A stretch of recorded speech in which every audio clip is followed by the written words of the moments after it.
झारखंड में हेमंत सोरेन कल अपने मंत्रिमंडल का विस्तार करने जा रहे हैं। वहाँ कैबिनेट विस्तार का जो फॉर्मूला सामने आया है उसके मुताबिक अब जो जानकारी सामने आ रही है, जेएमएम को 5 मंत्री पद मिलेंगे, कांग्रेस को 4 मंत्रियों से नवाजा जाएगा, जबकि आरजेडी को 1 मंत्री पद दिया जा रहा है। अब तक कांग्रेस की ओर से मंत्रियों के नाम जो तय हो पाए हैं उसमें कैबिनेट का विस्तार नहीं हो पाने की वजह से अटका हुआ था। जैसे ही कांग्रेस ने अपने नाम फाइनल किए, शपथ ग्रहण की तारीख भी तय हो गई। कल रांची स्थित राजभवन में होने वाले मंत्रिमंडल विस्तार में 10 विधायक मंत्री पद की शपथ ले सकते हैं, यानी 12वें मंत्री का पद अभी भी खाली रहेगा। मुख्यमंत्री सहित कुल मिलाकर 11 मंत्री हो जाएंगे। नई सरकार के गठन का जो फॉर्मूला सामने आया है उसके मुताबिक कांग्रेस कोटे के मंत्रियों की संख्या में तो कोई कटौती नहीं हो रही है, लेकिन विभागों की संख्या कम हो सकती है। यानी कि पहले जो कांग्रेस के पास तमाम जो अलग अलग विभाग थे, एक एक मंत्री के पास, उसमें कटौती हो सकती है। प्रभाकर हमारे सहयोगी ग्राउंड जीरो से पटना से जुड़ गए इस खबर पर ज़्यादा जानकारी के साथ।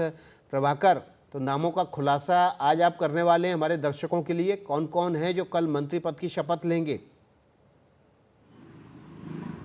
जी बिल्कुल, देखिए मामला काफ़ी दिनों से अटका हुआ था और अटका हुआ कांग्रेस के कारण था, क्योंकि कांग्रेस जो है वो उन 4 नामों पे फाइनल नहीं कर पा रही थी जो उसके कोटे से, जो 16 विधायक बने हैं उसके कोटे से जो 4 लोग जिन्हें मंत्री पद का शपथ दिलाया जाएगा।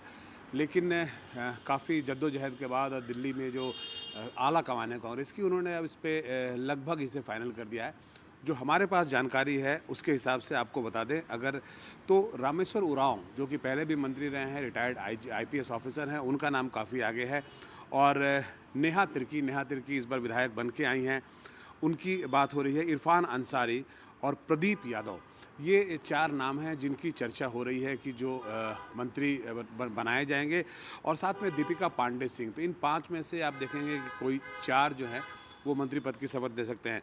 जहाँ तक राजद की बात है, सुरेश पासवान जो कि देवघर से विधायक हैं और उनका नाम लगातार लिया जा रहा है, शुरू से उनका नाम लिया जा रहा है और उम्मीद है कि उन्हीं के ऊपर में राजद जो है अपने कोटे को भरेगा और सुरेश पासवान जो हैं वो राजद की तरफ से बनेंगे।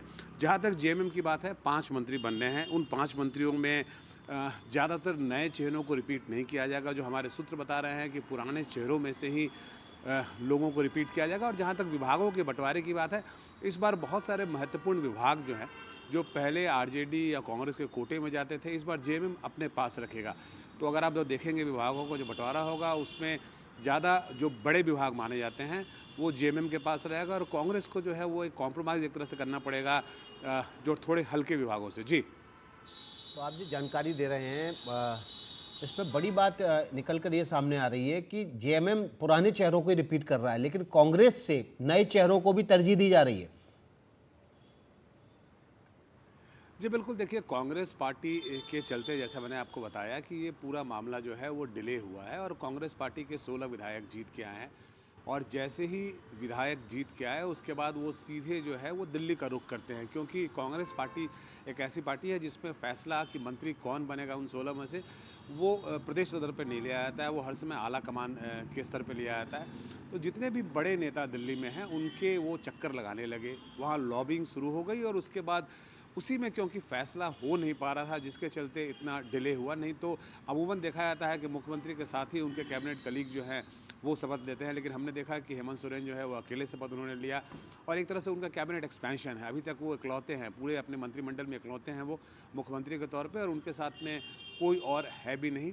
तो अब जो है पहली बार एक तरह से एक्सपेंशन हो रहा है, जिसमें हेमंत सोरेन के साथ उनके मुख्यमंत्री के कलीग्स जो होंगे, मंत्रिमंडलीय कलीग जो होंगे, उनके मित्र जो होंगे वो उसमें आएंगे, जिसमें से 5 जेएमएम कोटे से, 4 कांग्रेस से और 1 आरजेडी से। ये नंबर जो है ये पहले ही फिक्स किए गए थे, लेकिन विभागों का बंटवारा अब तय कर लिया गया है। ये जो पीरियड मिला है, जो टाइम मिला है, इसमें विभागों का बंटवारा तय कर लिया गया है।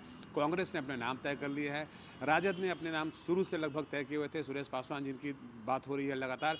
और जेएमएम का फैसला क्योंकि खुद मुख्यमंत्री को करना है, इसलिए उसमें किसी तरह की कोई कन्फ्यूजन की स्थिति थी ही नहीं। जी, बहुत अपडेटेड जानकारी प्रभाकर ने हमारे दर्शकों तक पहुंचाई है और उन्हें एक एक करके जेएमएम, कांग्रेस और आरजेडी की तरफ से कौन कौन मंत्री पद और किस मंत्री को कौन सा विभाग मिल सकता है या किस विभाग के लिए खींचतान चल रही है वो तस्वीरों के जरिए और जानकारी के जरिए साफ किया। बहुत बहुत शुक्रिया प्रभाकर आपका इस जानकारी को दर्शकों तक पहुंचाने के लिए।